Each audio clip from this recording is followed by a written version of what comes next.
একটি ত্রিভুজের দুই বাহুর দৈর্ঘ্য যথাক্রমে 26 মিটার 28 মিটার এবং ক্ষেত্রফল 182 মিটার হলে বাহুদ্বয়ের অন্তর্ভুক্ত কোণ নির্ণয় করো। দুইটা বাহু দেওয়া আছে আর একটা ক্ষেত্রফল দেওয়া আছে, আমরা বাহুদ্বয়ের অন্তর্ভুক্ত কোণ নির্ণয় করব। আমরা একটা ত্রিভুজ আঁকলাম এ বি সি। কি ত্রিভুজ? একটা বাহু 26 মিটার আর একটা বাহু 28 মিটার। বাহু দুটির অন্তর্ভুক্ত কোণ, বাহু দুটি মানে এই দুই বাহু যে কোণ সৃষ্টি করছে, ঠিক আছে, এই অন্তর্ভুক্ত কোণ নাই এখানে। আমরা এটার মান ধরে নিলাম থিটা। এটার মান কি ধরলাম? থিটা। এতটুকু পর্যন্ত বুঝতে পারছি? আমরা এখানে লিখলাম, মনে করি ত্রিভুজের বাহু দুইটি যথাক্রমে a সমান 26 মিটার, b সমান 28 মিটার এবং AOB বাহুদ্বয়ের অন্তর্ভুক্ত কোণ থিটা। কথা বুঝতে পারছো? এখানে ক্ষেত্রফল আছে 182 মিটার। ক্ষেত্রফল কত আছে? 182 মিটার। এখন এই ত্রিভুজটার ক্ষেত্রফলের সূত্র কি? আমরা তো ত্রিভুজের ক্ষেত্রফলের সূত্র কি জানি? হাফ ইনটু ভূমি গুণ উচ্চতা, এটা জানি না? তাইলে বিষয়টা হইলো, এখন আমরা যদি দুইটা বাহু থাকে এবং অন্তর্ভুক্ত কোণ থাকে, দুইটা বাহু এবং অন্তর্ভুক্ত কোণ দেওয়া থাকে বা অন্তর্ভুক্ত কোণ থাকে, আমরা ক্ষেত্রফল বের করতে পারবো। তাহলে সূত্র হবে আমাদের half into AB sine C. Half into AB sine C. এতটুকু বুঝতে পারছি না আমরা? এবিসি ত্রিভুজের ক্ষেত্রফল half into AB sine C. এটা কোন সময় এই সূত্র বলবো? যখন দুইটা বাহুর অন্তর্ভুক্ত কোণ থাকবো, দুইটা বাহুর অন্তর্ভুক্ত কোণ আমরা আমাদের নির্ণয় করার কথা বলবে, তখন আমরা এই সূত্র লিখব। হ্যাঁ, বলো। Half into AB sine C. Half into AB sine C. এখন হাফ এবি এর মান কত? 26, বি মান 28 আর সাইন সি মান, সি মানে থিটা, সি মানে হচ্ছে এখানে আমাদের থিটা হবে, যে কোণটা আমরা বের করব, ঠিক আছে? এখন 2 26 এর মধ্যে ভাগ করলে কয়বার যায়? 13 বার। 2 26 এর মধ্যে ভাগ করলে কয়বার যায়? এখন এখানে আছে 28 আর এখানে আছে 13, এক তো আর আমাদের লাগবে না। 13 আর 28 গুণ করো। 13 এবং 28 যদি আমরা গুণ করি 364, আর এখানে তো sin থিটা আছে না? এটা কি? এটা ক্ষেত্রফল না? প্রশ্নতে একটা ক্ষেত্রফল দেওয়া আছে না? 182। প্রশ্নতে আছে 100। এটার থেকে আমরা থিটার মান বের করব। এখানে লিখতে পারি আমরা প্রশ্ন মতে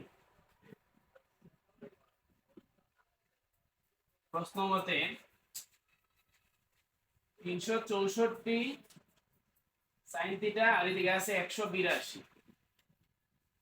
এই যে এটা হচ্ছে আমরা ক্ষেত্রফল পাইছি আর প্রশ্নতে দেওয়া ছিল এটা 182। কথা বুঝতে পারছো? এখন আমরা এখানে কি মানটা বের করব? এখানে থিটার মানটা আমরা বের করব। এখানে 364 আছে গুণ, যদি আমরা ডান দিকে নিই তাহলে কি হইব?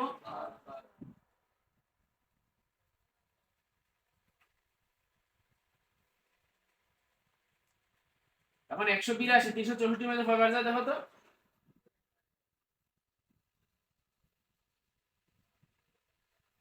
182 364 মধ্যে ভাগ করলে কয়বার যায়? দুইবার। উপরে তো আর কিছু নাই, 1। তাহলে আমরা পাইছি এখানে হাফ। কি পাইছি? আমরা থিটার মানটা বের করব। কিসের মান বের করব? থিটার মান বের করব। থিটার মানটা বের করতে গেলে আমরা কি করতে পারি? এখানে হাফ সমান sin কত ডিগ্রি? এখানে তো sin আছে, তাই না? তাহলে আমরা এখানে sin আনবো। হাফ সমান sin কত ডিগ্রি? 30 ডিগ্রি। sin 30 ডিগ্রি সমান হাফ। sin 30 ডিগ্রি সমান কত? sin 30 ডিগ্রি সমান হাফ। এখন এখানে sin এখানে sin বাদ দিলাম, এটা থাকবো থিটা। থিটা সমান কত ডিগ্রি? 30 ডিগ্রি।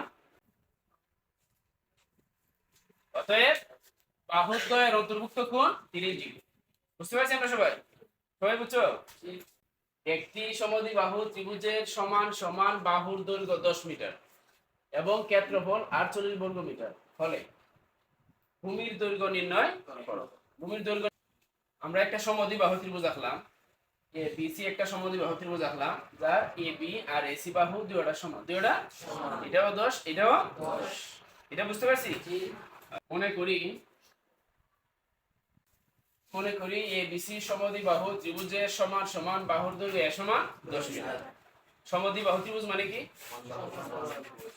যে ত্রিভুজের দুইটা বাহু সমান। আচ্ছা, ভূমি ধরলাম তাইলে 20 মিটার। আমরা জানি সমদ্বিবাহু ত্রিভুজের ক্ষেত্রফল b/4 √4a² - b²। এটা ক্ষেত্রফল সমদ্বিবাহু ত্রিভুজের। আর প্রস্থের মধ্যে আরেকটা ক্ষেত্রফল আছে, এই যে 48 বর্গ মিটার। দেখো তো, দেখছনি কত বর্গ মিটার? 48 বর্গ মিটার। এটাও তো ক্ষেত্রফল, এটাও তো ক্ষেত্রফল। তাহলে দুইটাই সমান, দুইটাই কি?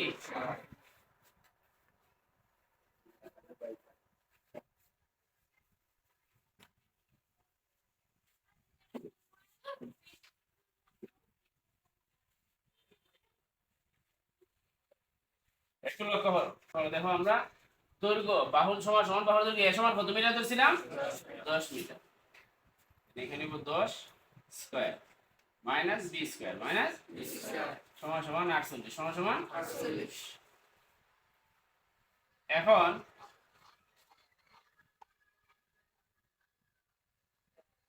10 স্কয়ার মানে 10 কয়টা? দুইটা। 10 যদি আমরা দুইটা গুণ করি তাহলে কত হইব? 10 10 এ 100। আর এখানে কত আছে? সাইন কি দিব? এটার সাথে গুণ হইব। সাইন কি দিব? 100 আছে, এটা গুণ হইলে 400 মাইনাস b স্কয়ার সমান সমান কত? 48। একটু লক্ষ্য করো সবাই, এখানে আমাদের আছে b/4। কি আছে? 4 আছে, ভাগ 4 আছে। যদি আমরা ডান দিকে নিই তাহলে কি হইব? ভাগটা গুণে দিব, ভাগটা 4 ওই 48 এর সাথে গুণিব। এখানে 48 এর সাথে গুণিব। তাহলে গুণ করো 48 এর সাথে যদি আমরা সাইডে গুণ করি 192। 48 এর সাথে সাইডে গুণ করলে 192। এখন আমরা এখানে রুটটা উঠাই দিব। রুটটা উঠাইতে গেলে আমরা বর্গ করব উভয় দিকে, এদিকেও বর্গ এদিকেও বর্গ, উভয় দিকে। কোন দিকে? উভয় দিকে।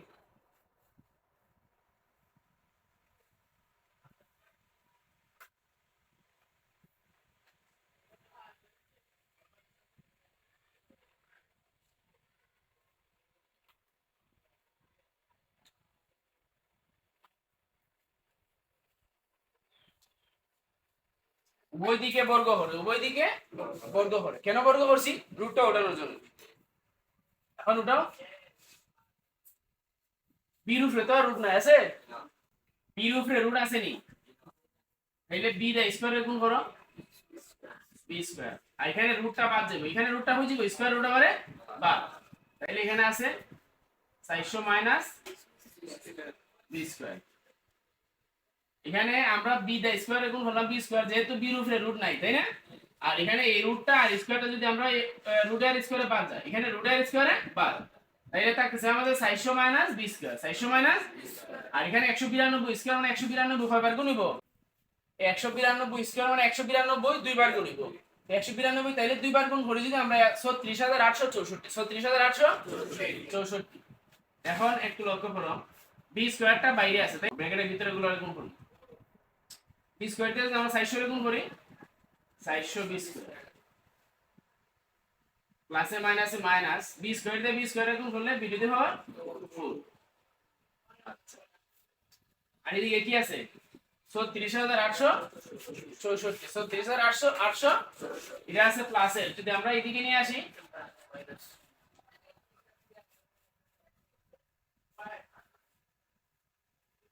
36864। এদিকে কিচ্ছু নাই, ডান দিকে আর কিচ্ছু নাই, তাইলে 0। এখন আমরা কি করতে পারি? সাধারণ লিখবো আমরা, বুঝছো? একটু লক্ষ্য করো সবাই। মাইনাস বি টু দি পাওয়ার 4 টারে আমরা প্রথমে নিয়ে আসলাম, ঠিক আছে? আর এখানে কি আছে তাইলে? প্লাসে 400 বি স্কয়ার, আর এদিকে আছে 36864। আমি এখানে একটা লাইন বাড়ায়া করতেছি যাতে তোমরা বুঝতে পারো, ঠিক আছে? আমরা মাইনাস বি টু দি পাওয়ার 4 এর সামনে রাখলাম, এখানে তো প্লাস আছে, তাই না? প্লাসে 400 বি স্কয়ার, আর এখানে যা আছে তা লিখলাম, হ্যাঁ? এখন আমরা মিডল ভেক্টর করব, করতে গেলে সামনে মাইনাসটা আছে না, এটা আমরা উঠাই দিব। মাইনাসটা উঠাই দিতে গেলে আমাদের প্রথমে কমন নিতে দিব। প্রথমে কি করতে দিব?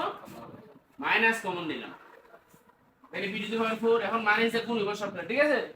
মাইনাসে প্লাসে মাইনাস 400 বি স্কয়ার মাইনাসে মাইনাসে প্লাস 36864 সমান সমান 0। এখন আমরা উভয় দিকে -1 গুণ করব। উভয় দিকে কি করব? -1 উভয় দিকে যদি আমরা গুণ করি তাহলে মাইনাসটা বাদ দেব, মাইনাসে মাইনাসে প্লাস হবে। সবাই খেয়াল করো, এখন আমরা মাইনাস বাদ দেব। মাইনাস বাদ দিতে গেলে এদিকেও -1 দিয়ে গুণ করবো আর এদিকেও -1 দিয়ে, এদিকে যদি আমরা -1 দিয়ে গুণ করি মাইনাসে মাইনাসে প্লাস মাইনাস বাদ, এদিকে যদি -1 দিয়ে 0 গুণ করি তাহলে 0ই থাকবো, ঠিক আছে নি? তাহলে আমরা এদিক থেকে মাইনাসটা বাদ দিলাম।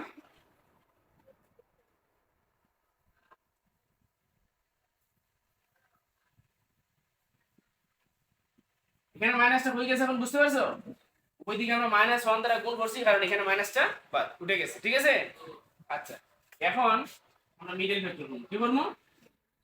এখানে কয়টা পদ? এই যে একটা দুইটা তিনটে, সমস্ত আর কিছু নেওয়া যায় না। এখন এমন একটা সংখ্যা যে আমরা বাংমু, দেখাইতে বাংলা 36864 বিরোধী হওয়ার পর যদি আমরা গুণ করি তাহলে ওই দিব আমাদের 36864। আমি এই জায়গাটাতে দেখাই তোমাদের 36864 আর বিরোধী হওয়ার পর যদি আমরা গুণ করি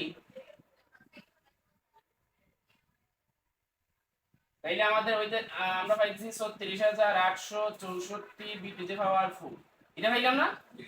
আর যদি যোগ করি আমরা তাইলে ওই দিব আমাদের -420 স্কয়ার, -420 স্কয়ার। এমন একটা এমন দুইটা সংখ্যা যেটা আমরা ভাগ তুই 36864 এমন দুইটা সংখ্যা এটা ভাগ তুইব। ক্যালকুলেটরে ভাগ করো, বড় সংখ্যা যেহেতু বেশি দিয়ে ভাগ করে দেখবা আর কি। 36864 ভাগ করো 144 দিয়ে 56 256 144 36864 মধ্যে ভাগ যায় 256 বার, 256 বার।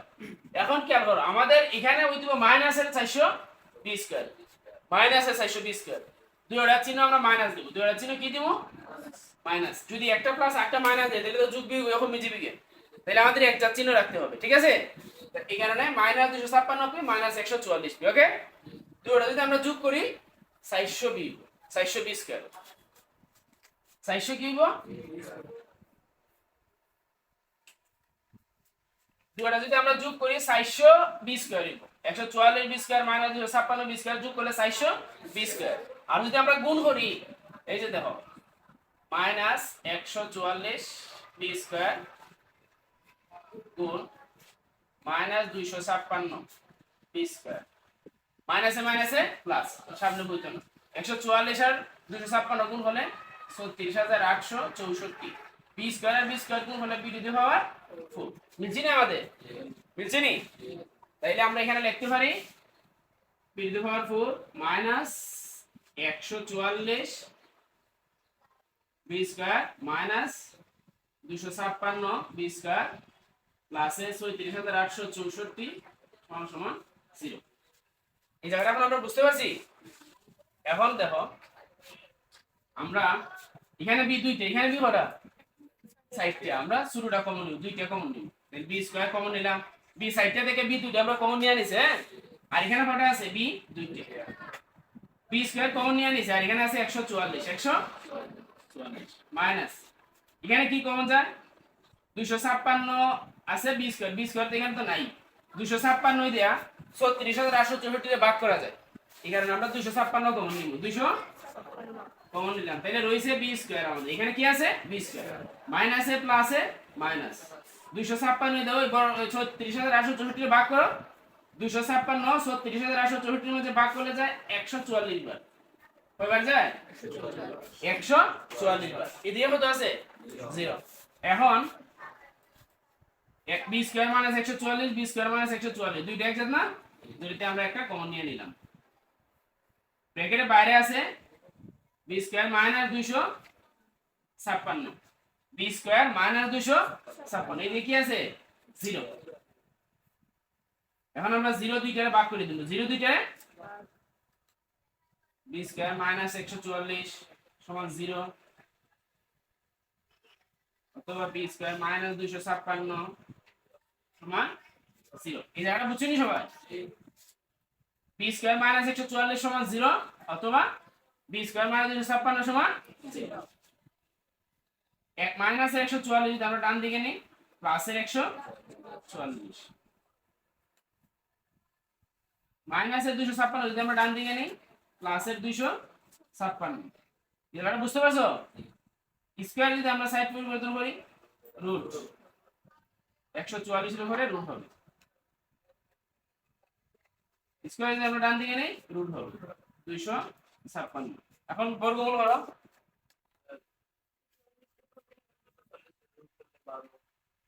144 রুট করলে 12,